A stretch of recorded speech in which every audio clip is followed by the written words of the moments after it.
national unity. Now, his remarks come amidst heightened concerns over border security and the impact of global conflicts on India's social fabric. This instability is underscored by recent regime changes in neighboring countries. Mass protests, remember, forced Sri Lanka's President Gotabaya Rajpaksa to flee in 2022 amidst economic collapse in his country. Bangladesh's Sheikh Hasina resigned and escaped to India in August 2024 following deadly student-led uprisings and over job quotas. And just last month, Nepal's Prime Minister KP Sharma Oli stepped down after youth demonstrations against corruption and a social media ban turned violent. As India navigates this complex landscape, Bhagwat's call for unity resonates strongly. How might the Pahalgam terror attack, as highlighted by Mohan Bhagwat, potentially link to broader neighborhood volatility? And what about border security enhancements which are required? That's our focus this Dussehra evening on Left, Right and Centre. Before we get to our panelists, let's take a look at what Mr. Bhagwat had to say. अब कभी-कभी हो जाता है, प्रशासन जनता के पास नहीं रहता, संवेदनशील नहीं रहता, लोकाभिमुख नहीं रहता, उनकी जनता की अवस्थाओं को ध्यान में रखकर नीतियां नहीं बनती तो असंतोष रहता है। परंतु उस असंतोष को इस प्रकार व्यक्त होना ये किसी के लाभ की बात नहीं है। प्रजातांत्रिक मार्गों से भी परिवर्तन आता है, ऐसे हिंसक मार्गों से परिवर्तन नहीं आता है। एक उथल पुथल हो जाती है लेकिन स्थिति यथावत रहती है। पूरे दुनिया का अभी तक का इतिहास देख लीजिए, जब से ये उथल पुथल वाली तथाकथित रिवॉल्यूशंस क्रांतियां आई, किसी क्रांति ने अपने उद्दिष्ट को प्राप्त नहीं किया। इतनी सारी तथाकथित साम्यवादी क्रांतियां हुई, सब साम्यवादी देश आज पूंजीवादी तंत्र पर चल रहे हैं, जिसके खिलाफ क्रांति हुई।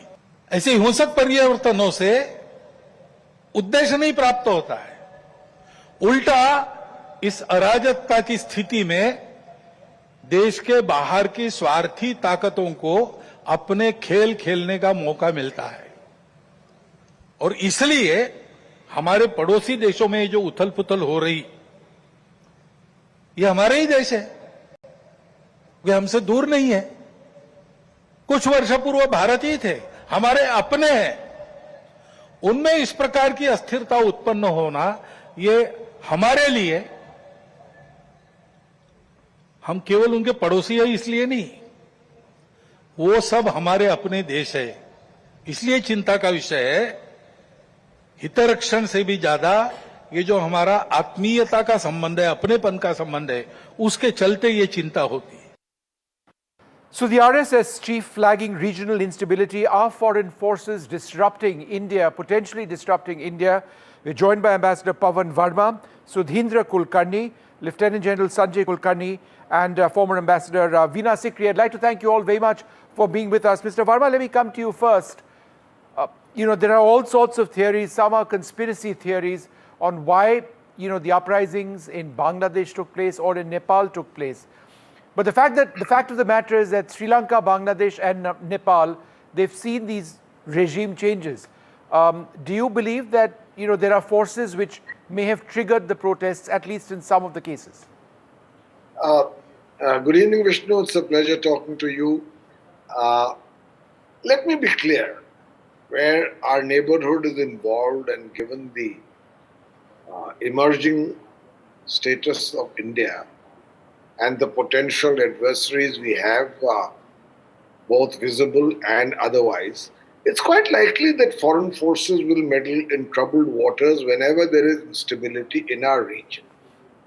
Let us take that for granted, and our intelligence forces, our agencies must be constantly vigilant and aware of the possibility. Now, coming specifically to the examples you mentioned, Nepal and Bangladesh. Bangladesh, certainly I grant that there's the possibility of foreign involvement. Where Nepal is concerned, also the influence of China is strong. But I have a theory on this, and that is that when there is necessarily the kind of instability we saw in Nepal, the state of anarchy even, to constantly make an inference or a conflation of that being in some way inimical to India directly because such forces may replicate themselves here is, I believe, misplaced. Right. The two countries have a totally different democratic trajectory. In Nepal, democracy between the earlier pro-royal regime and now the leftist regimes is still fragile. And there have been very significant protests, including because of internal reasons. To compare Nepal with India, where for the last 75 years and more, we have had a very stable democracy, not a perfect democracy, but we've had a democracy with strong institutions. So I don't believe that fear should be invoked automatically or reflexively in order to dub anything which is in the form of a protest in India. No, I get that. Or is tantamount to being subversive. So I completely accept that, and I do believe that this doesn't represent some sort of a threat to us, but it's an uncomfortable environment. It's an uncomfortable subcontinent, which wasn't the case just a couple of years ago, if we include Sri Lanka to it. General Kulkarni, let me come to you next. Your thoughts. All of a sudden, from a very stable and a very prospering relationship with Bangladesh, that is a relationship which appears short. There's been an element of India improving ties with Sri Lanka. There was a great deal of uncertainty earlier on.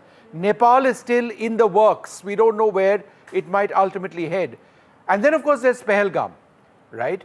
And if I was to just infer that, and in fact, Mohan Bhagwat raised this as well, could the attack in Pahalgam also potentially be part of a larger process at destabilizing? Thank you, Shom, and wishing all to you happy Dashera, happy Gandhi Jayanti, and Jai Jawan, Jai Kisan, the slogan that endeared Shastriji to all of us. Having said that, Vishnu, in our neighborhood, it's a different setup altogether. In India, it's a real vibrant democracy. You do hear protests. In a democracy, you do hear all kinds of noises. But to take that shape, it's very difficult. First and foremost, for a reason, I see RSS for BJP acts as eyes and ears, one of the largest organizations spread all over the country. So you can feel the pulse. They are in touch with the government. They know exactly what to give. Besides, of course, the inter-organization. So it works like a check and balance. You know what may or may not happen. It suddenly cannot happen in India. It's impossible because of these checks and balances. More than that, if you see what's happened in Nepal, for instance, or possibility of an interference in India from others, it's very difficult, to my knowledge. It's very difficult. Because in Nepal, of course, as what the ambassador just said, definitely you can feel external influences taking place over there. Bangladesh, obviously external influences. Sri Lanka, unable to pay its debt. You had the problem over there. So these kind of things can happen. But all said and done, India is one country where the checks and balances one. Second, India is a democracy, a vibrant, where diversity is almost like celebrated. And he clearly brought out no us and them. If there is no us and them, then everybody is to be taken and on and off. Every now and then we keep insisting on Sabka Saath, Sabka Vishwas, not just a slogan, but to insist and ensure that this kind of a thing is there. And if there are no differences within the society, even if there are platforms where you air your views, I think that's fair enough to ensure that such a situation doesn't arise. But let me just take this to Sudhindra Kulkarni. I think the larger point that Mohan Bhagwat was also raising was about instability in the entire region. Whether or not it impacts us, I would suggest from a foreign policy standpoint, it does. We've had a troubled relationship with Maldives, which we've now fixed. We were very wary about what might happen in Sri Lanka. That seems to have righted itself. Bangladesh is a mess. Myanmar at one level is a mess. Bhutan faces a lot of problems from China. They are, of course, very close to us still. Pakistan is a huge mess. And Nepal is going through a great deal of uncertainty. We are surrounded by countries who are either not our friends or are facing internal problems. Is that not the larger message of Mohan Bhagwat, that be wary, be concerned about what's happening around you? Let me begin by wishing you and all your readers, viewers, happy Dashera. But today is also Gandhi Jayanti. We should pledge to build India on the ideals that he stood for and he sacrificed his life for. Truth, non-violence, communal harmony, and peace in the world. So having said this by way of preface, let me come to your question. We should, before blaming foreign forces, one cannot rule out the hand of foreign forces, but before we do that, we should look at the internal factors that caused unrest and instability in some of our neighboring countries. Wherever there is misrule, wherever the government does not respond to people's needs and aspirations and concerns, when there is injustice that is not listened to, there's bound to be disappointment. And disappointment leads to discontent, to anger, protest, and even that is not responded to, it leads to unrest, which is what has happened. So therefore, be it Sri Lanka, Bangladesh, Nepal, there are some internal factors that led to unrest. Is that going to affect India? I don't think so, because as other panelists have said, our democracy is very strong, our social structure is very strong, but that does not mean that we should be complacent. If our institutions are compromised, if our democracy is hollowed out, then there are going to be problems even in India. Okay. Now, coming to Dr. Mohan Bhagwat's speech, there is something very important he said, referring to Bangladesh and some of our neighboring countries. He said that they are also part of our family. A very profound statement. So let us treat our neighbors as our family. South Asia is one civilizational family. So we should care for our families, family members. And if there is problem, we should go out to see how these problems can be sorted out, including in Pakistan. Of course, there are forces of extremism and terrorism, but the entire Pakistan is not defined by extremism and terrorism. And therefore, as the largest country of this civilizational family, it is our duty to think for the whole family and support them, bring them to the right path, while of course at the same time at home, we should take care that democracy is strengthened and not weakened. Okay. Ambassador Sikri, none of you are really biting on the question which I was asking, other than slightly Ambassador Verma.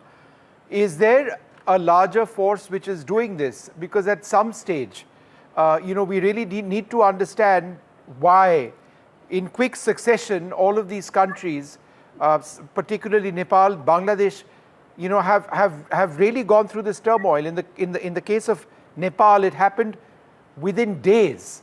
It's surprising. They may have had huge differences, problems within their government, but the manner in which there was complete anarchy and a government being thrown away in 48 odd hours, right? It's unbelievable. So therefore, how has this been triggered? How has this happened? Well, I think, Vishnu, first of all, happy Dashera to you and all your viewers. I think the issues that Mohan Bhagwat ji has raised in his speech are very significant and very important. You are absolutely right. There is a remarkably similar playbook that has operated in Sri Lanka in 2022, in Bangladesh in 2024, and in Nepal this year. And this playbook is concentrated on Gen Z. In fact, even when this year, when President Trump was abolishing USAID, he actually tweeted at one point, do you know USAID is spending so much money on trainings? What are these trainings? So this is exactly what has come out even in Bangladesh and similarly in Nepal and Sri Lanka, that Gen Z is being trained to act as triggers for civil unrest. And the moment is decided depending on the local situation. We saw, in fact, in the local issue can be corruption. It was, of course, Gotabaya Rajapaksa, he and his family and 300 family members, all there. They were there. And then, but the forces of democracy in Sri Lanka were strong. So they went back to parliament and they used parliament, got an interim prime minister, an interim president, and then they've had elections and they've gone back to their electoral processes, which is very strong. In Bangladesh, there was a very weak democracy. The institutions of democracy had been considerably weakened. The army did not play its role. And in that, same operation using quota reforms, which actually was a non-issue, which had already been settled 5 years before by Prime Minister Sheikh Hasina itself, but then revived through a court case and so on. And Sheikh Hasina had gone to the Supreme Court saying that the quota had to be abolished. And in fact, it was abolished on 21st of July, before almost 2 weeks before Sheikh Hasina had to leave the country. But then the resort to violence. And here I would say that, where within days, similarly in Nepal, you've got Hami Nepal, which had done the trainings, sure. And within less than 24 hours, huge buildings are put on fire. 15-story high Hilton building, the Sangh Darbar, the Parliament building, absolutely chosen and prepared for. You cannot put a building on fire in a matter of hours. It takes days. You need material. You need to know how to do it. It's all been planned. But again, in Nepal, I think a first situation was avoided because the army chief came in and said, I am not going to allow this unrest. I'm going to take firm action. And everybody melted away and they've got a very good Chief Justice. So I take your point, Ambassador Sikri, that it does seem to have been pre-planned. Ambassador Verma, last comments to you. We've got about 2 minutes left. Go ahead, sir. Yeah, because I have to catch a flight. No, Vishnu, I'm afraid, with a lot of respect, I don't fully agree with Ambassador Sikri. You see, you cannot find alibis for consistent misrule within your country. In Bangladesh, Sheikh Hasina had become relentlessly authoritarian, and I'm sorry, even our foreign policy did not counsel or otherwise, or build relations sufficiently realistic with the opposition. In Nepal, the complete political instability, misrule, economic decline, unemployment, jobs, corruption, these had created an environment where one trigger could set an entire situation aflame. I'm not ruling out the possibility of anti-social elements getting involved, of loot and arson, even possibly of some foreign forces. But let's not make these things an alibi for consistent misrule. Sure. This is my point, and that applies, by the way, even though the situations are entirely different, to India as well. All right. So I'll take leave with your permission. No, we are done over here, and I'd like to thank all of you very much for taking your time out on Dussehra and spending some time. It's an important day, and I think Sudhinderji's message, and Gandhi Jayanti. His message on Gandhi Jayanti is so important. Let's ultimately hope for peace in our country. It's been a very trying year. We leave it over there, and we're going to move on now to something completely different on this program. The one and only Usain Bolt, arguably the greatest athlete of all time, is here in India. My colleague Alex from NDTV Profit had the opportunity of speaking to him and interviewing him. A wonderful conversation. Do take a look.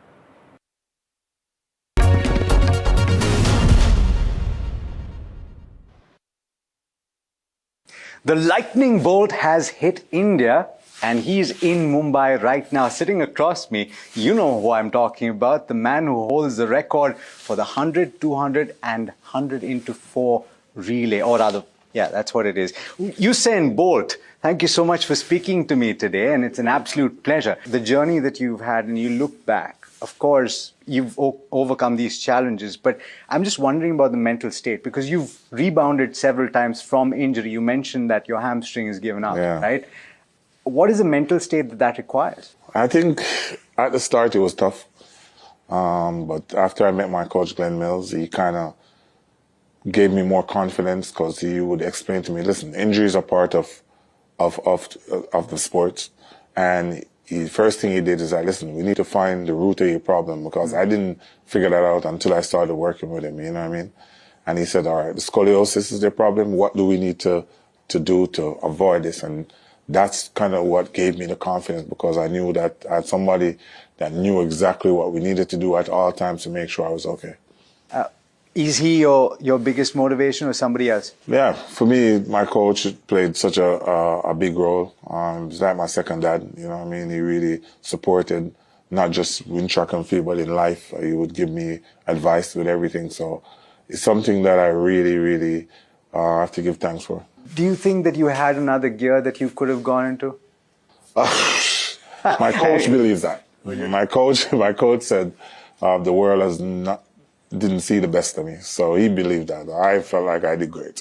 Yeah, I mean, everybody thinks that. But my coach. Everybody but my coach. That's why he's your coach. Rapid fire, just to close things out. Your favorite food in the world? My favorite food in the world right now is actually curry goat. Curry roti, that's the Jamaican staple, isn't it? Yeah, exactly. Okay, Jamaican music or something else? Jamaican music for sure. And your favorite performer? Vibes Cartel. Okay. Yeah. Favorite cricketer in the world? Okay. Oh my God. Stuff to say, Chris Gayle. Chris Gayle, okay. Yeah. The best advice that you've ever received? Oh my God. It's as simple as work hard for anything you want. And my dad told me, anything you want, son, if you work hard, you can achieve it. All right, well, incredible conversation. Alex, they're speaking to the one and only Usain Bolt, arguably the greatest athlete of all time. And it's wonderful that he's here in the festive season in India. He's been such an inspiration to so many people. But I think our conversation earlier on the program on regional instability is a theme that really resonates as we get towards the end of this particular year. It's a year which has been difficult. There's been so much regional instability. We've had Operation Sindoor as well. We've got scenarios in Nepal and other countries which are deeply problematic. Hopefully, the rest of the year will be peaceful. From all of us here, goodbye.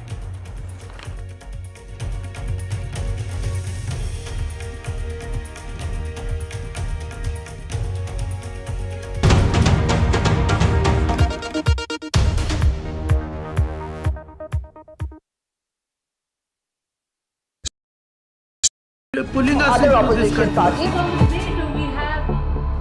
They argue, I conclude. They deflect, I drill down.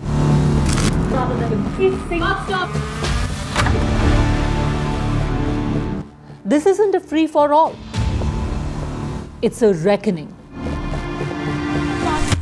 No filler, no fog. Only the facts and where they lead. Every night at 9, the case closes because the buck stops here.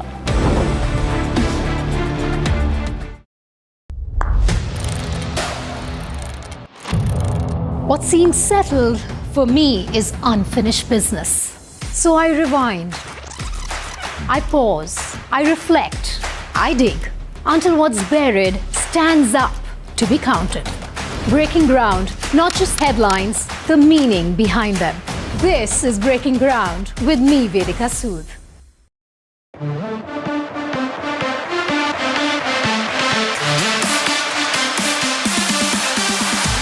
NDTV Good Times is something that we're supremely excited about.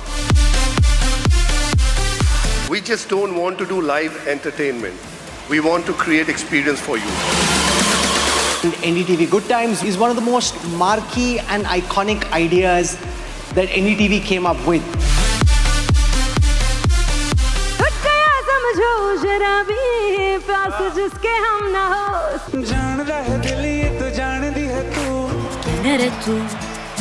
मेरा जो रिश्ता है NDTV के साथ वो बहुत बहुत पुराना है। और रहमान सोनू निगम के लिए जोरदार तालियां।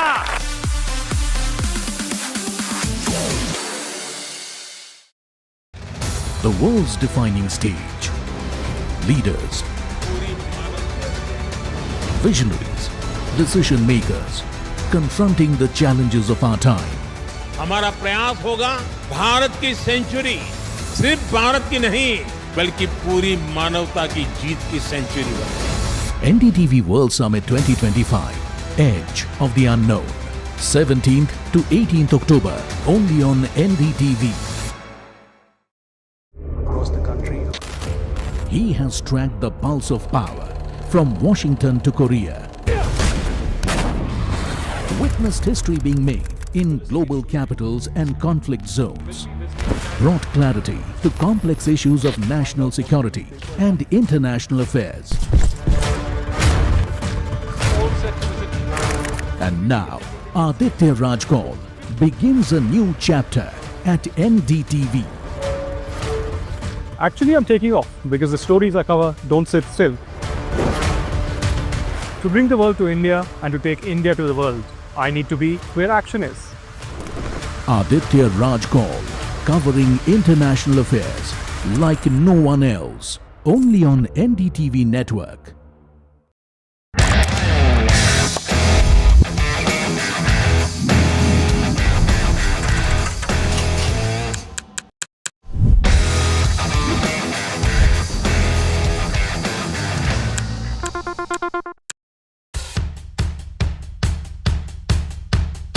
The markets move fast. And so should your portfolio.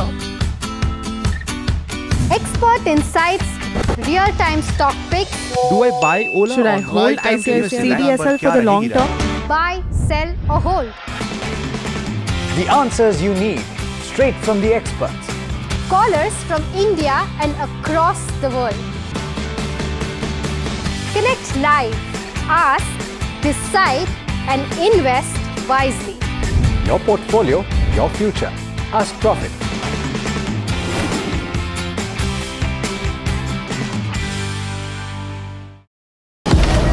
Breaking news का जमाना है। सबको तिल का ताड़ और राई का पहाड़ बनाना है। ऐसे में जनता के जूते के अंदर फंसा कंकड़ कौन देखे? बड़े बड़े मुद्दों के शोर में जमीन से जुड़े मुद्दे अक्सर खो जाते हैं। लेकिन देश तरक्की तब करता है जब जनता के माथे की शिकन हमारी हेडलाइंस बनती है। मैं सैयद सुहेल भारत को जीता हूं, भारत की बात बताता हूं। एनडीटीवी इंडिया पर। Rajasthan is history, culture, and much more. And I have been reporting on all things royal for more than 25 years. The colors, the culture, and the complexities of the Northeast is different from the rest of the country. I have been bringing the Northeast closer to the capital for over 15 years. Madhya Pradesh is the heart of India, and I have been capturing its every beat for over 10 years, covering the corridors of power, what is said, what is left unsaid, and what it actually means for you and me. I have it all covered. Kashmir is often called paradise on earth, a region that has been in a state of flux from conflict to India's crowning glory. I have been reporting and decoding Jammu and Kashmir for last 3 decades.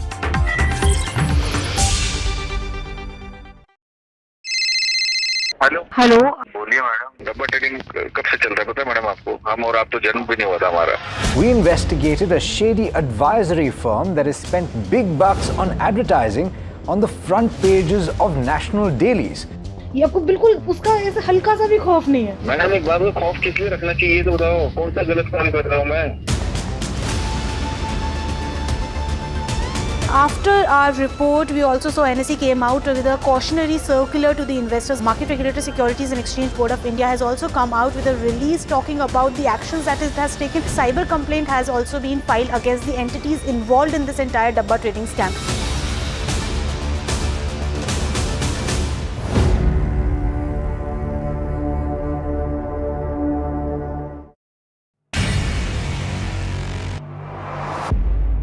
A global leader, defining India's moment in history, a voice shaping the future of a changing world. हम दुनिया को भी बेहतर AI solutions देने में जुटे हैं। Catch Prime Minister Narendra Modi at the NDTV World Summit 2025, 17th and 18th October on the NDTV network, bringing the world to India and India to the world. the best app to use is the NDTV app.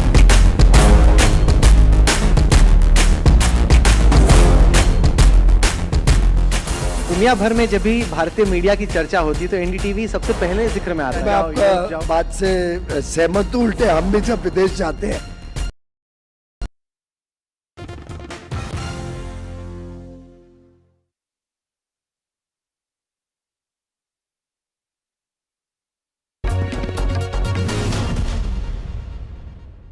In one of the youngest countries in the world, he continues to be among the most read. And 10 years after his last book, he's back with his newest. 12 Years, My Messed Up Love Story is the new book by Chetan Bhagat. Someone who's been known not just as a best-selling author, but someone whose novels have triggered youth conversations and are very much part of the national zeitgeist. Chetan, good to see you. Welcome. How are you doing? I'm doing good, and you look good too. You've lost a lot of weight and everything. Thanks. We all try. You know, we're getting old. Yeah. We don't have the choice of living the way we used to. But that's good. It's good to have you here in the NDTV newsroom, Chetan. And big congratulations, of course, to your upcoming book. We're happy to have an advance copy of it here at NDTV. So I want to get one quick disclaimer out of the way today. You know, I said, am I too old to do this conversation? Because I want to talk about young people. So we thought maybe we should have a Gen Z. Everyone's talking about the Gen Z right now. And I thought, let's have a Gen Z interviewer.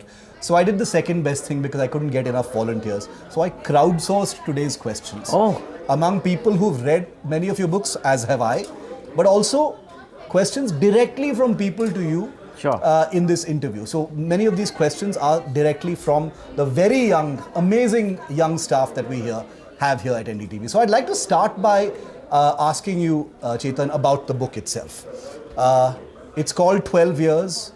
It's about an age gap in a romance, but it's also messed up according to the title. Tell us why it's messed up. So there's two people. It's a love story. Yeah. So the boy Saket is 33. He's divorced. And the girl is 21, she's never had a boyfriend.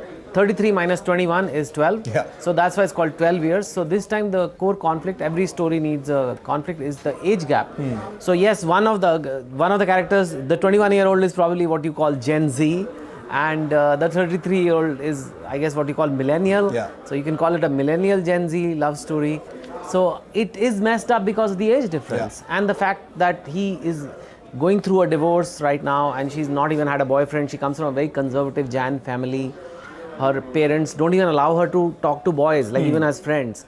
So, you know, then something like this will be messed up. And the more messed up a story is, the more interesting it is to read. So it's messed up, I'm assuming, in many different ways, which people will only find out once they actually read the book. Main thing is the age gap, right? There is some resistance even on the internet, even before the book is out. People are saying, how can you show this? How can you have a story about a divorced guy who's going with this girl who's not had a boyfriend before? It's messed up. I am acknowledging it. It is messed up. But my job is to show what happens in society. Does something like this happen in society? Yes, it does. Not all the time, but it does. So, you know, it is messed up, but life is messy, love is messy. Yeah. You've returned to romance after a decade. Yes. And hugely anticipated as well. Tell us about, you know, why you decided to do so. You know, I've wanted to do love stories because people love when I write romances. Two States is still remembered. Half Girlfriend is still remembered. The problem with love stories is there's always going to be a boy and a girl. You don't want to repeat yourself in a love story where it becomes cliched, it becomes the same repetitive thing. So until I got something fresh perspective, which is a story of today, I said I won't write it. And it came. Like a 2009 book, Two States, came in 2009, long back. Simple. Boy likes girl, different communities. Now they have to convince the parents. Parents are not sure if this is a good idea. 2025, we are not living in those simple times. Today we live in the time of situationships, which I don't know if you've heard that word. It's not our generation's word, but it basically means a confused relationship. Which doesn't have a definition. It doesn't have. So I thought, more than trying to convince the parents, what if the boy and girl are not convinced themselves? Are we just having a good time? Is it just meant to be for fun? Is it just lust? Is it just great sex? And we are not meant to be together because there's such a big age gap, I'm divorced, this, that. This is like one crazy hot fling? Or is it Are you the one? And this big question is, I think, will resonate a lot with people. How do you know someone is the one? Yeah. In the land of infinite choice on Instagram and dating apps, how do you know someone is the one? And I think that's where I felt, okay, I have a story. Are situationships the cornerstone of this new book then? Yeah, I mean, even someone could call a 33-year-old divorced guy and a 21-year-old girl who are mismatched in every way, community-wise. You know they're not going to be, it's never going to work between them. Is this love? Or is it a situationship? Or is it lust? Is it something inappropriate? Is it something pure? Is it something impure? It's not an easy answer, and that's what makes a great book. Yeah, incredible. You know, a question that more than one person here in the newsroom wanted me to ask you was, the idea of this age gap. How did you handle the, dynamic of consent between two people who are separated by, 12 years, as you said in the title of the book, life stage differences, that entire dynamic. So it didn't feel exploitative. I heard the word exploitative used. Is that something that crossed your mind? No, and I think people are very loose with terms on the internet, on Instagram and social media. We should be careful. Speaking of things like consent, and this is a 21-year-old girl. So, who works in private equity, who went to Stanford. Sure, she hasn't had a dating history, but she has to start somewhere. And she found this guy who she's attracted to. So a 21-year-old girl is perfectly capable, in my opinion, of making her own choices. In fact, she is probably earning more at this point than what Saket is earning, who's a stand-up comic. So there is no money inequality there as well. Saket also had an arranged marriage. He was not in love with that girl, and then it ended. So I think we should be careful when using the terms like, coercive, and was there consent? Of course there was consent. Of course it's a love story. But it is an age gap. It is something which is something people have mixed opinions on. Some people think it's absolutely fine. Some people think it's not okay. My job is not to do that. My job is to show what's happening in society. This is happening. No, I actually think it's a good thing that even before your book is out, it's actually triggered that conversation, issues of consent, some people calling it exploitative even before they've read the book. Some people saying grooming. Some people have said grooming, some people have said creepy. I saw the word pedophilia creepy mentioned in a couple of books. So Shiv, it's very important we address this. How do you address that? Not just for me. It is a very serious terms. These terms are extremely serious and they're thrown around like narcissist. Everybody's a narcissist on the internet. And, we don't understand these things and we throw them around. I have depression. I have this. You have to know what you're talking about. So grooming refers to when you take a minor, somebody who's not of legal age, somebody who's under 18, for example, in India, and they are manipulated into a sexual situation. And we believe that since somebody who's under 18 cannot sign documents, cannot sign contracts, so they cannot give consent. Not an adult, they're not an adult. Whereas the moment you turn 18, it changes. And now I'm not even going into 18 or 19, I'm going into 21. I'm not in some barely legal territory or something like that. It's a 21-year-old working girl, and if you say she's being groomed, that's a disservice to women.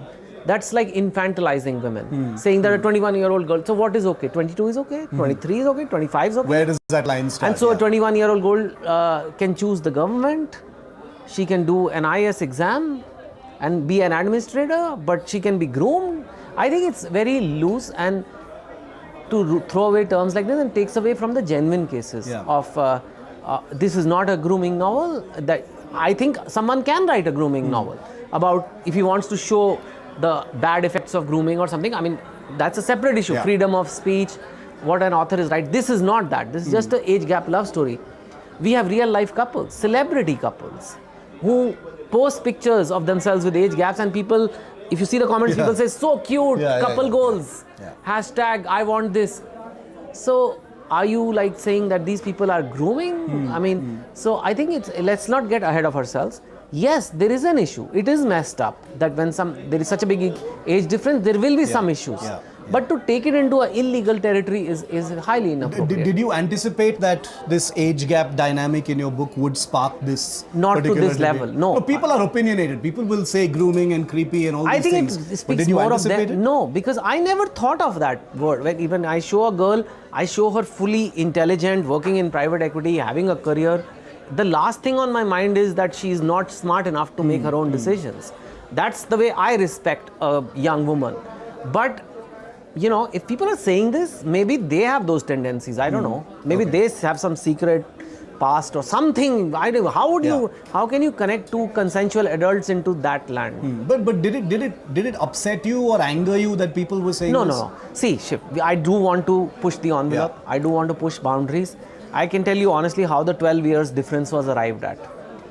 I did a survey, like you did a survey for the questions. I did a survey in Gen Z. Yeah. How many years age difference makes no big deal? 7 years, no big deal. 8 years, no big deal. 9 years, no big deal. 20 years, that's too much. 15 years, too much. 12 was the number which divided people. So we used 12 to get this split opinion about it. And I think that's okay. I mean, that's why we need to debate. Also, 21 and 33. Let's say it's 33 and 45. Is that grooming too? Yeah, sure. That maybe not. I mean, is that... So it also depends on the relative ages. It also depends on a lot of other things. You know, we do not have... Our popular arts and culture do not discuss these things. And these badly need to be discussed because they are happening in society. I didn't create this. If I write a story which is implausible, which cannot happen, it will flop. It will flop next week. But it's highly anticipated, means people are connecting to it already on the concept, because people are thirsty for stories that resonate with what's actually happening. Our movies tend to be played very safe, they have budgets. Our popular serials are very stereotypical. We don't have these discussions, which I think need to be... I'm not saying what is right and wrong, but my job is to show what is happening and bring out the various opinions. Like you said, there are opinions. Yeah. No, I love the fact that you did a survey to arrive at those years. That's incredible. We put more thought into it than people think. It's not like Chetan had this wild fantasy of writing a story about this young girl. No, it's a very deliberate attempt to handle the age gap issue sensitively. So I want to zoom out just a little bit from the book, because I think the rest of the book people are going to have to read when it's out next month, which is hugely anticipated, Chetan. But the Gen Z. Yes. Okay. You know, we've always been talking about the Gen Z, but in the last few weeks, the Gen Z are in global headlines, right? Yes. They're protesting. The elites of our politics are trying to co-opt them. You know, there are attempts to weaponize and mobilize them. Do you feel connected to Gen Z? I am a little suspicious of all these definitions, Gen Z and Gen Alpha and Millennial and Boomer and things like that. Honestly, I don't even know where I actually stand. I think I'm a Boomer, I'm not sure. But we are all Boomers. We're all Boomers, right? So, do you feel connected to you? Because the reason I asked, Chetan, is because you've had a long arc as an author. Yeah. Right? And your books have always transcended age groups. People of all ages have read your books. But they've also been very much part of youth conversations. So do you still feel connected to youth, specifically the Gen Z now? I try to be. In fact, if you notice the story, I have a core audience which grew up reading my books. They're older now. They are Saket's age, in their 30s. And then Payal, who's the female protagonist of the book, she's 21. She's bringing in the Gen Z crowd because they will relate to her. So again, the book is an attempt to make sure I cover a very wide readership. Yeah. Gen Z, like any young generation, when we were also young, we felt we are misunderstood, we have all the answers. And the older generation felt we are lazy, we are stupid, you know. It's some things are the same dynamic that happens. However, I think there's one very big difference. This generation is the only generation that is native to the internet. Correct. They grew up with the internet from their birth. They don't know life without the internet. They don't know, we know. Which means internet is a very powerful tool to communicate, for e-commerce, for delivering content. It has made life very comfortable. We don't realize it. Life is extraordinary. We live better than many kings used to live earlier because of the e-commerce.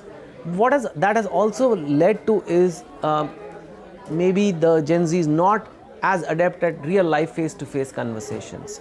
Maybe they're not able to take stress and if the internet connectivity goes away, literally governments get toppled in Nepal. So I think they are certain more dependent on this technology to survive, and their tolerance for stress, anxiety, loss, failure is lower.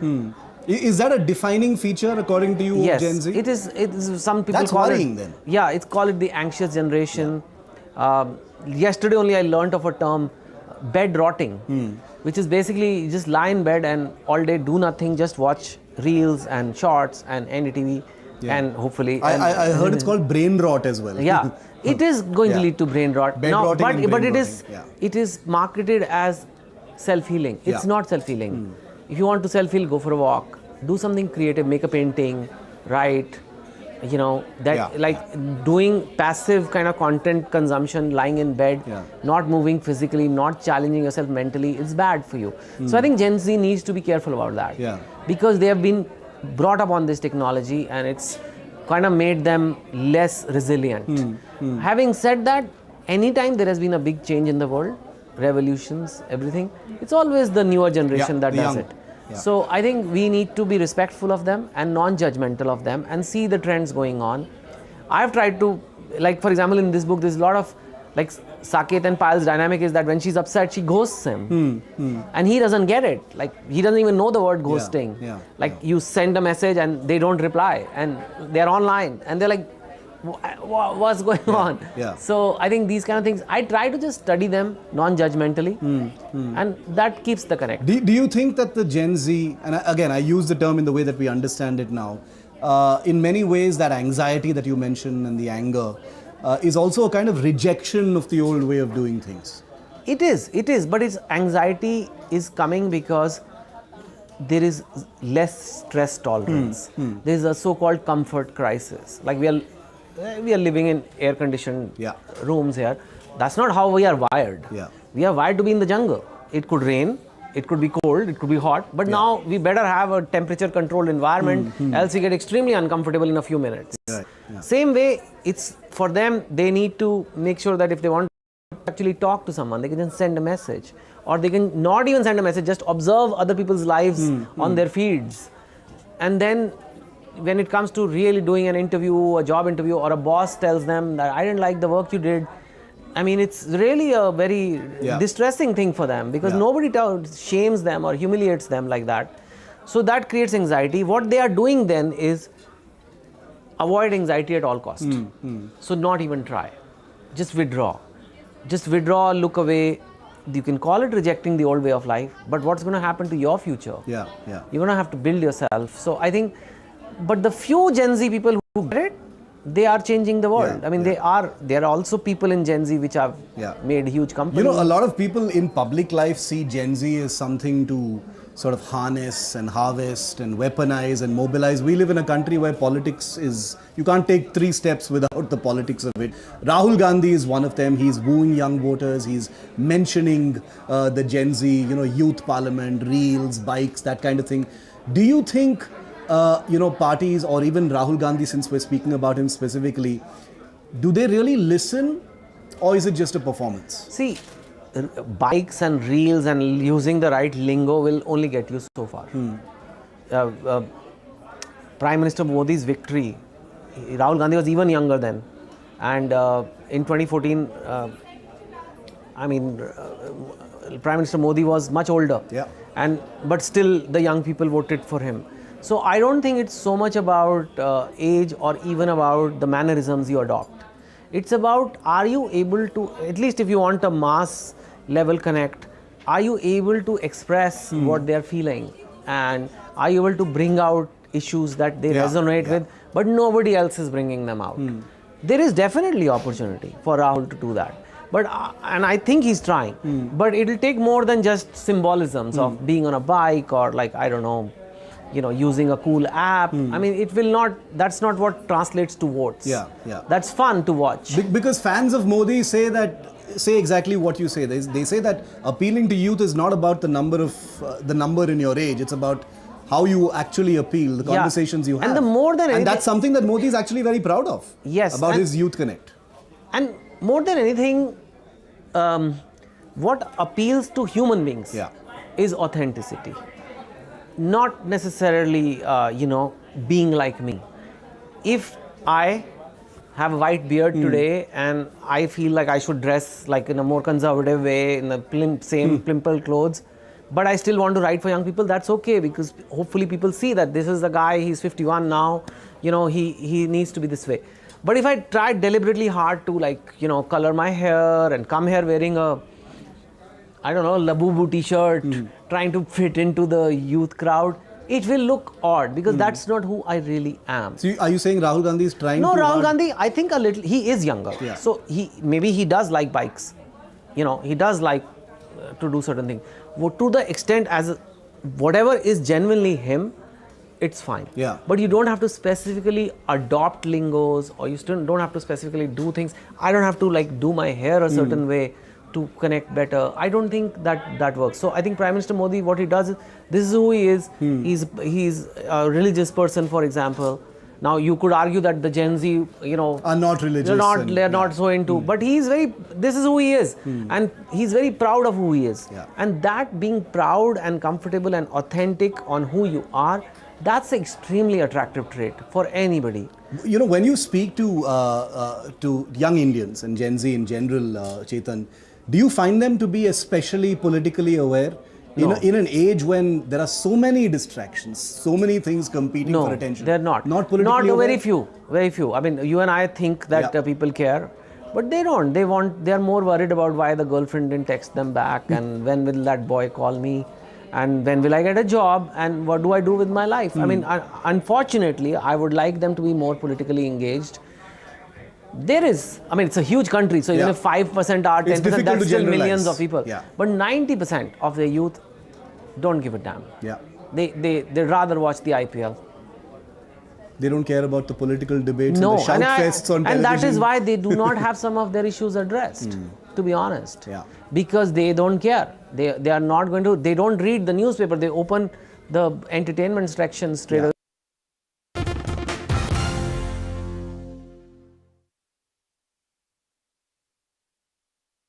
Motorola Edge 60 Pro, most stunning true color pro grade camera. Motorola Edge 60 Pro. Grab Motorola Edge 60 Pro today.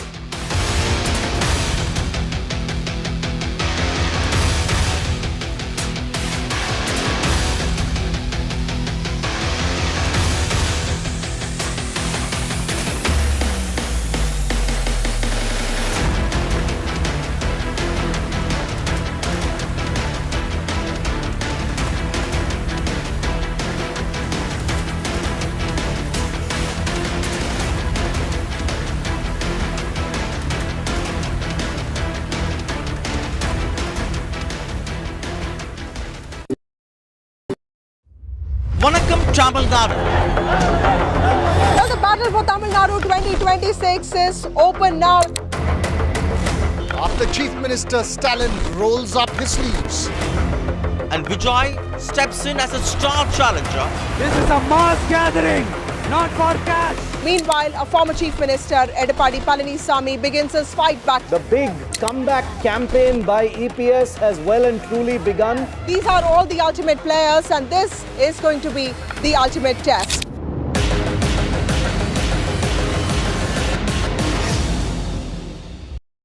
Pulling us into this country. They argue, I conclude. They deflect, I drill down. Stop. This isn't a free-for-all. It's a reckoning. No filler, no fog. Only the facts and where they lead.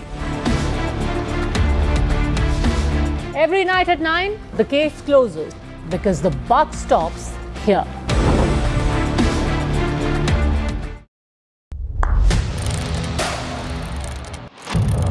What seems settled for me is unfinished business.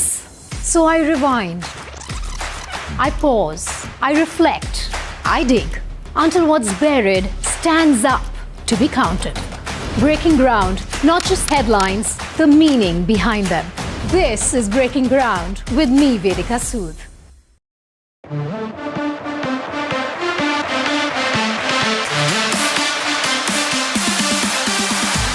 NDTV Good Times is something that we're supremely excited about.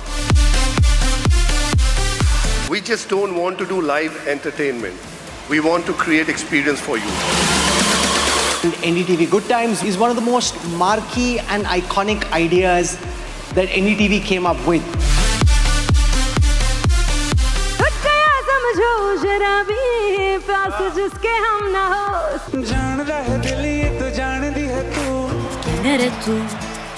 मेरा जो रिश्ता है NDTV के साथ वो बहुत बहुत पुराना है। रहमान सोनू निगम के लिए जोरदार तालियां।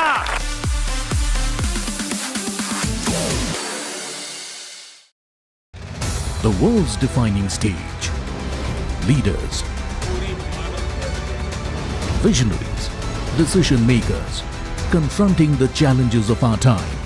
हमारा प्रयास होगा भारत की सेंचुरी सिर्फ भारत की नहीं बल्कि पूरी मानवता की जीत की सेंचुरी बने। NDTV World Summit 2025, Edge of the Unknown, 17th to 18th October, only on NDTV. Across the country. He has tracked the pulse of power from Washington to Korea. Witnessed history being made in global capitals and conflict zones. Brought clarity to complex issues of national security and international affairs. And now, Aditya Raj Kaul begins a new chapter at NDTV. Actually, I'm taking off because the stories I cover don't sit still. To bring the world to India and to take India to the world, I need to be where action is. Aditya Raj Kaul, covering international affairs like no one else. Only on NDTV network.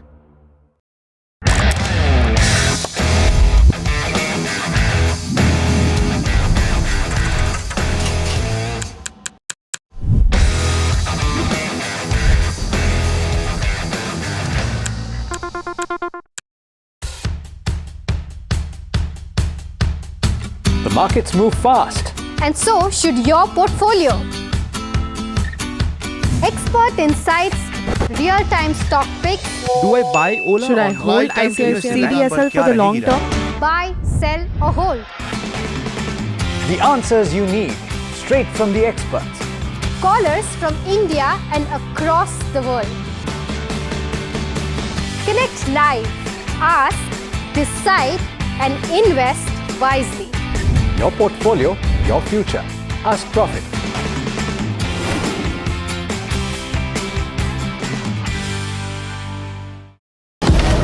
Breaking news का जमाना है। सबको तिल का ताड़ और राई का पहाड़ बनाना है। ऐसे में जनता के जूते के अंदर फंसा कंकड़ कौन देखे? बड़े बड़े मुद्दों के शोर में जमीन से जुड़े मुद्दे अक्सर खो जाते हैं। लेकिन देश तरक्की तब करता है जब जनता के माथे की शिकन हमारी हेडलाइंस बनती है। मैं सैयद सुहेल भारत को जीता हूं, भारत की बात बताता हूं। एनडीटीवी इंडिया पर। Rajasthan is history, culture, and much more. And I have been reporting on all things royal for more than 25 years. The colors, the culture, and the complexities of the Northeast is different from the rest of the country. I have been bringing the Northeast closer to the capital for over 15 years. Madhya Pradesh is the heart of India, and I have been capturing its every beat for over 10 years, covering the corridors of power, what is said, what is left unsaid, and what it actually means for you and me. I have it all covered. Kashmir is often called paradise on earth, a region that has been in a state of flux from conflict to India's crowning glory. I have been reporting and decoding Jammu and Kashmir for last 3 decades.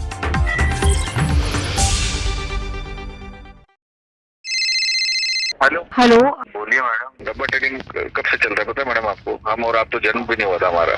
We investigated a shady advisory firm that has spent big bucks on advertising on the front pages of national dailies. ये आपको बिल्कुल उसका ऐसे हल्का सा भी खौफ नहीं है। मैडम एक बात को खौफ किस लिए रखना चाहिए तो बताओ, कौन सा गलत काम कर रहा हूँ मैं? After our report, we also saw NSE came out with a cautionary circular to the investors. Market Regulator Securities and Exchange Board of India has also come out with a release talking about the actions that it has taken. Cyber complaint has also been filed against the entities involved in this entire Dabba trading scam.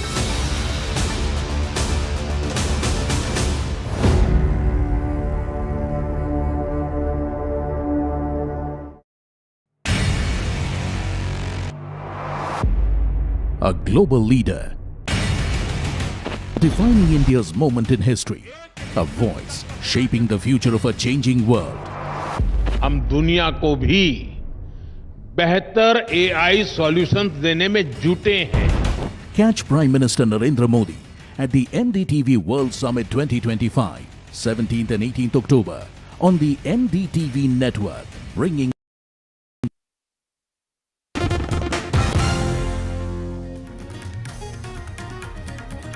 Hello and welcome. Happy Dussehra to everyone who's watching NDTV right now. I'm Aditi Bhardwaj and let's take a look at the top stories that we are tracking here at this hour. Congress LOP Rahul Gandhi is again in the row over his remark in Colombia saying that democracy is under attack in India. However, the BJP slammed the Congress party and Rahul Gandhi saying that the Congress party is a habitual offender.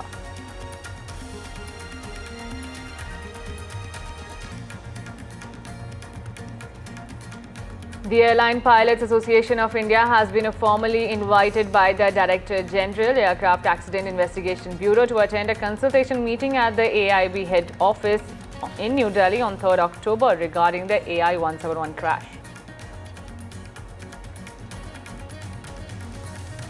Two Tamil Nadu policemen have been sacked, arrested and suspended from service on the charge of gang raping a 26-year-old woman, a native of Andhra Pradesh.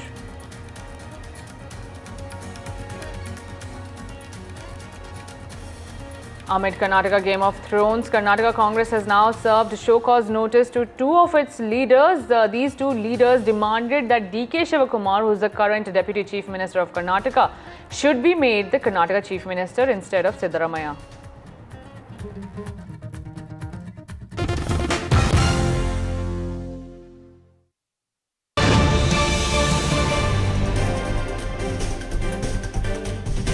Breaking news coming in at this hour. In major development, the Assam CID has now arrested Zubeen Garg's long-time aide and his bandmate Shekhar Jyoti Goswami and his female co-singer. Today, after questioning them for past couple of days in connection to the probe into Zubeen Garg's death in Singapore on September 19, this information is coming in as part of the sources that we have for you on NDTV. My colleague Ratnadeep Chaudhary, who has accessed this detail, is also joining me on the broadcast. Ratnadeep, do highlight the role of these two in the death of Assam's icon Zubeen Garg. Well, these two individuals who have been now arrested by the Special Investigation Team of Assam CID, which is probing this case on the circumstances that led to Zubeen Garg's death on September 19 in Singapore. Now, his bandmate Shekhar Jyoti Goswami, who has been a close aide of Zubeen Garg for over a decade, he was present there with him. He had travelled with him, and he was there not only in his hotel but also in the yacht party. And the videos of that day, just before the incident, also shows that Shekhar was swimming very close to Zubeen Garg. He was actually questioned for the last 6 days, and after this, the CID felt that he has to be taken in custody to get more information and also to corroborate facts that he has given in a statement with that of the key accused, the festival organizer Shamkanu Mahanta, and more so the statements given by Zubeen's manager Siddhartha Sharma. Also, the fourth person who has been arrested is Amrit Prabha Mahanta, the female co-singer who travelled with Zubeen Garg. She was also in the yacht party, and what SIT sources have given us to understand that the videos that have gone viral on social media of the incident, much of those videos were shot by Amrit Prabha. Then she gave it to other people. So her role is being questioned. So therefore, the SIT feels that along with Mahanta, Shamkanu Mahanta and Siddharth Sharma, now these two people who were part of the team that went with Zubeen Garg, not only from Guwahati to Singapore, but they were staying in the same hotel, and they were also, Shekhar Jyoti Goswami and Amrit Prabha were part of the yacht party. So they needs to be further investigated under custody. Right. Thank you so much, Ratnadeep, for joining us while several questions remain unanswered in Zubeen Garg death probe case.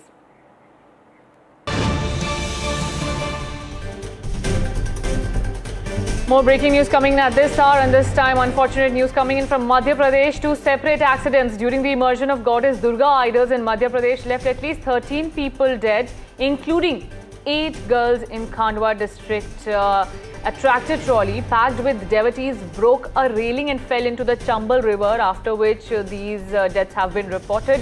My colleague is also joining me with more details, but first take a look at the reactions coming in.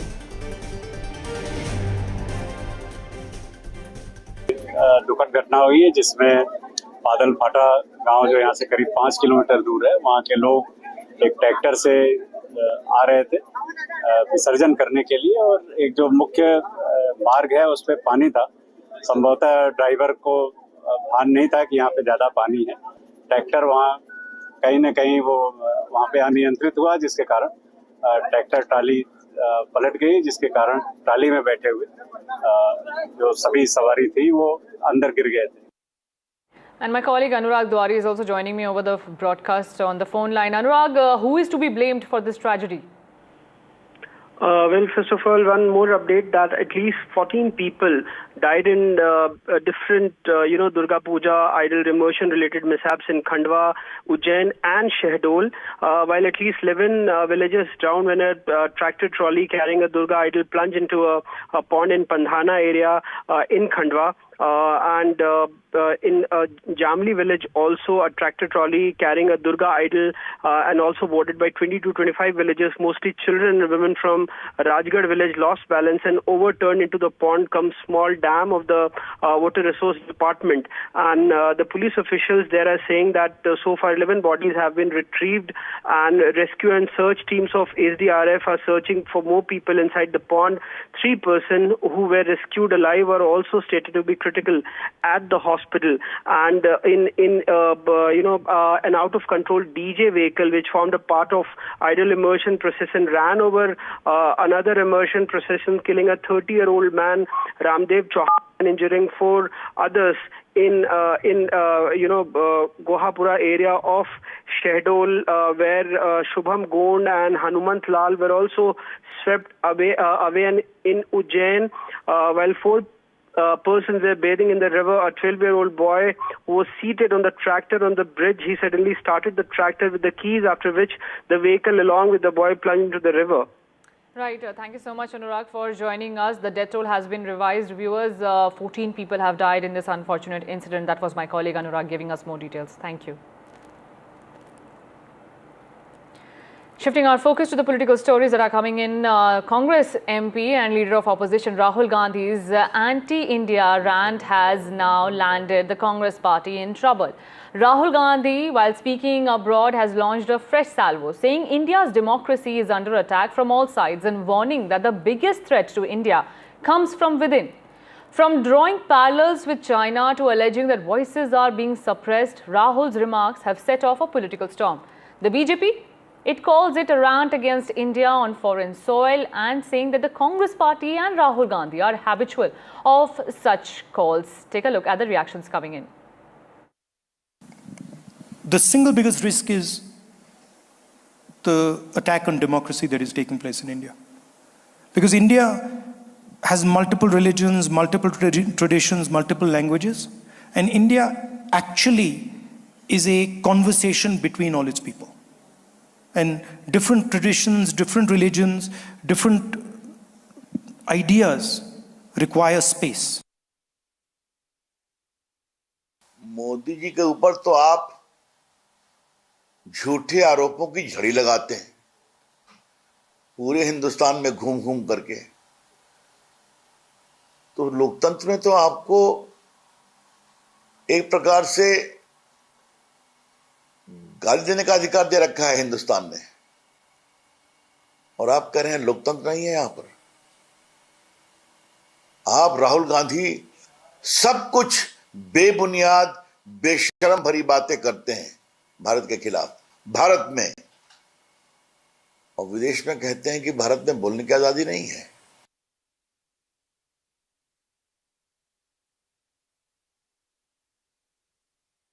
देखिए, he is a disgrace.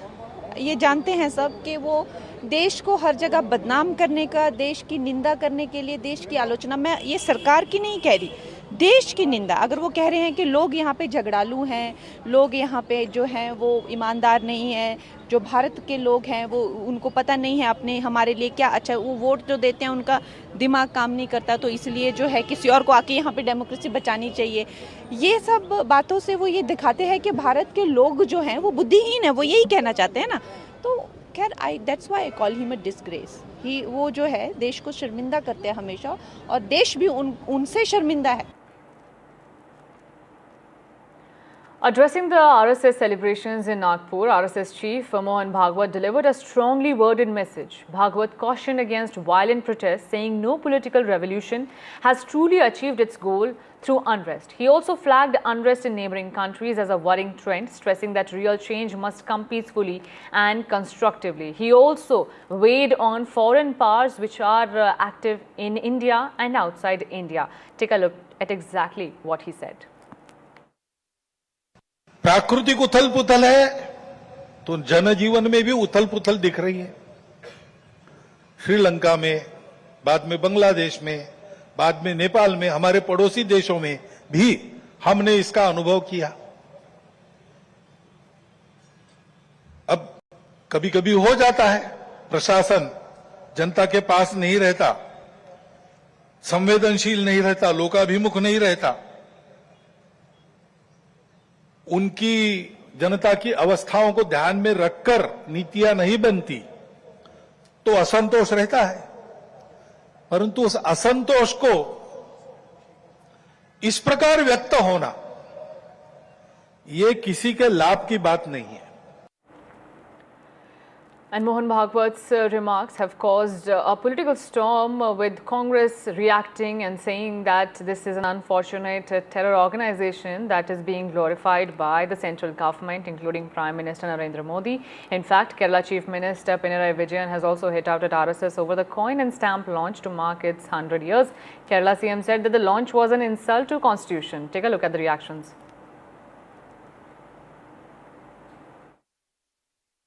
ഇസ്രായേലിനോട് വല്ലാത്ത മമതയല്ലേ? വളരെ ഹീനമായ ഭാഷയിൽ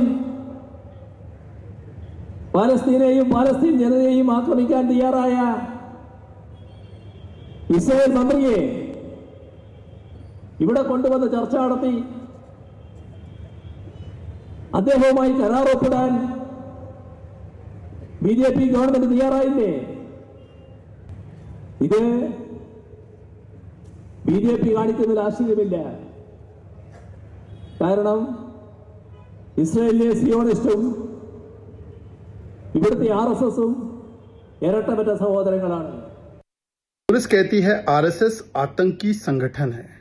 Congress party तो नक्सलियों को शहीद मानती है, कांग्रेस पार्टी अफजल को बेचारा मानती है, कांग्रेस पार्टी याकूब जैसे आतंकियों के लिए पैरवी करती है, कांग्रेस पार्टी आंसू टपका टपका कर बाटला हाउस के आतंकियों के लिए रोती है। जिनके लिए आतंकी शहीद और पोस्टर बॉय और हीरो है, उनके लिए राष्ट्रभक्त संगठन RSS तो इसी प्रकार से वो देखेंगे उसको, क्योंकि उनका चश्मा वोट नीति का है, राष्ट्र नीति का नहीं। अभी 2 दिन पहले उदित राज जी नक्सलियों को जस्टिफाई कर रहे थे, कह रहे थे एक्सप्लॉइट होते इसलिए नक्सली बन जाते हैं। ये वही कांग्रेस की मानसिकता है जो झूठ और दुष्प्रचार पर पिछले 100 वर्षों से प्रयत्न कर रही है आरएसएस को समाप्त करने का। In some good news for India and China, after a gap of nearly 5 years, India and China flights can start from next month, which is October. MEA said in a press statement. The statement added that the decision to resume flights will be subjected to commercial decision of the designated carriers of the two countries and fulfillment of all operational criteria. This major breakthrough comes after Prime Minister Narendra Modi met Chinese President Xi Jinping in Tianjin. My colleague Vishnu Shom gets us more details. Take a look. Within minutes of the government announcing the resumption of direct air services between India and China by the end of the month, Indigo has already jumped into the fray, announcing that their first direct flights between Delhi and Guangzhou and then Kolkata and Guangzhou will commence on the 26th of October. Remember, the commencement of direct flights between India and China marks a very important step up in the relationship between the two countries, the two most populous in the world, the second largest economy in the world and the fourth largest economy in the world. Direct air services between India and China had stopped when COVID happened, and shortly after that there was the Galwan crisis and deteriorating relations between the two sides. But with the Prime Minister having met President Xi in Tianjin recently and with an effort at trying to normalize the situation on the boundary, economic ties are set to grow, particularly with air travel being resumed. So the 26th of this month is when Indigo starts direct flights between India and China. Remember, for the last several years, those wanting to travel to Chinese cities would had to have travelled, for example, to Bangkok or to Singapore or to Hong Kong to get connections to other Chinese centres. That will now change with the resumption of direct services. And on that good note, we are slipping into a very short break, but don't go anywhere. More news lined up on the other side.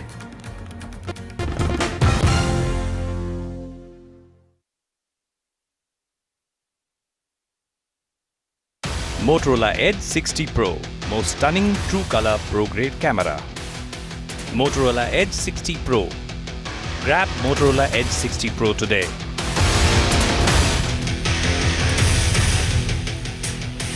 Prime Minister Narendra Modi has put a post on social media platform X saying paid homage to Sri Lal Bahadur Shastri Ji at Vijayaghat earlier today.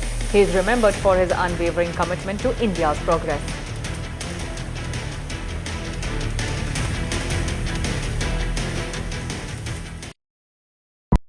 The best app to use is the NDTV app.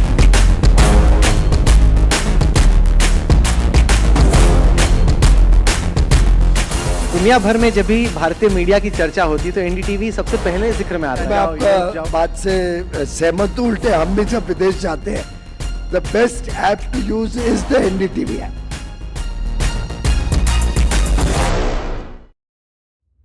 Vanakkam Tamil Nadu. Now the battle for Tamil Nadu 2026 is open now. After Chief Minister Stalin rolls up his sleeves and Vijay steps in as a star challenger. This is a mass gathering, not for cash. Meanwhile, a former Chief Minister, Edappadi Palanisamy, begins his fight back. The big comeback campaign by EPS has well and truly begun. These are all the ultimate players, and this is going to be the ultimate test.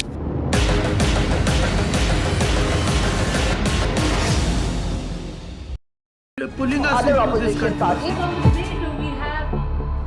They argue, I conclude. They deflect, I drill down.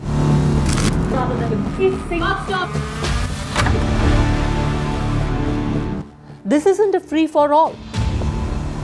It's a reckoning. No filler, no fog.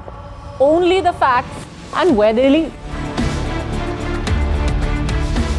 Every night at 9, the case closes because the buck stops here.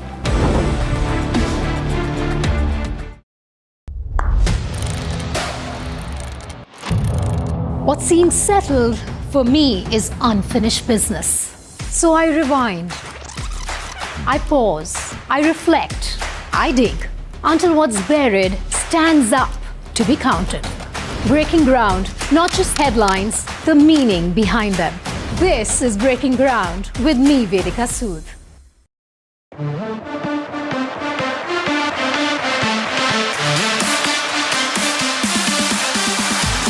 NDTV Good Times is something that we're supremely excited about. We just don't want to do live entertainment. We want to create experience for you. NDTV Good Times is one of the most marquee and iconic ideas that NDTV came up with.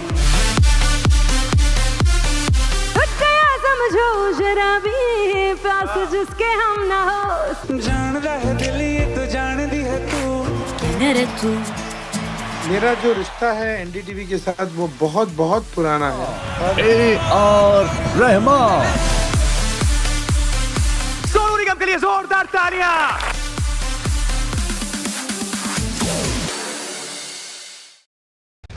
The world's defining stage. Leaders. Visionaries.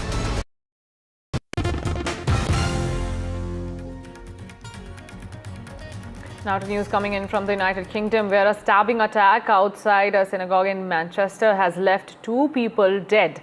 The incident took place during Yom Kippur, the holiest day in the Jewish calendar. Police have now declared the deadly attack a terror attack. UK Prime Minister Keir Starmer has held an emergency security meeting ordering extra police to be deployed at the area across the country and said UK must defeat rising anti-Semitic hate. In fact, India has also reacted condemning this terror attack in UK. Listen in to the reactions coming in. On Yom Kippur, the holiest day for the Jewish community, a vile individual committed a terrorist attack. And while this is not a new hate, this is something Jews have always lived with, we must be clear. It is a hatred that is rising once again, and Britain must defeat it. And so I promise you that I will do everything in my power to guarantee you the security that you deserve, starting with a more visible police presence protecting your community. I promise you that over the coming days, you will see the other Britain, the Britain of compassion, of decency, of love. This attack has been officially declared as a terrorist incident, and the investigation is now being led by counter-terrorist police. As has been confirmed by CT policing, we believe that the identity of the offender has been established.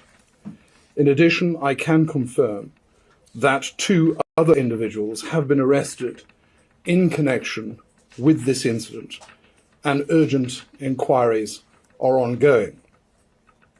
We can confirm that 2 members of our Jewish community have sadly died as a result of this attack.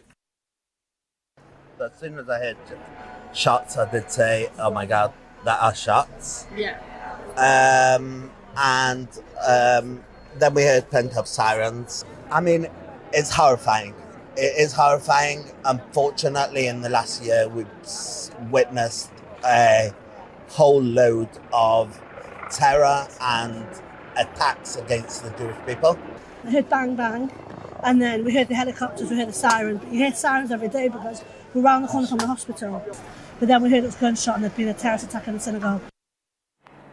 And my colleague Disha Bakshi is joining me from the newsroom. Disha, walk us through the details. Right, so what we know so far is, of course, the police have now declared this mass stabbing incident in Manchester as a terror attack, and they have arrested 2 people, while the main suspect was shot dead just minutes into that incident. And now some of the details that we have now been able to confirm is that this suspect, in fact, drove his car into some people who were entering the synagogue while prayers were going on. And in fact, eyewitnesses even say that there were certain people who were able to hold him down.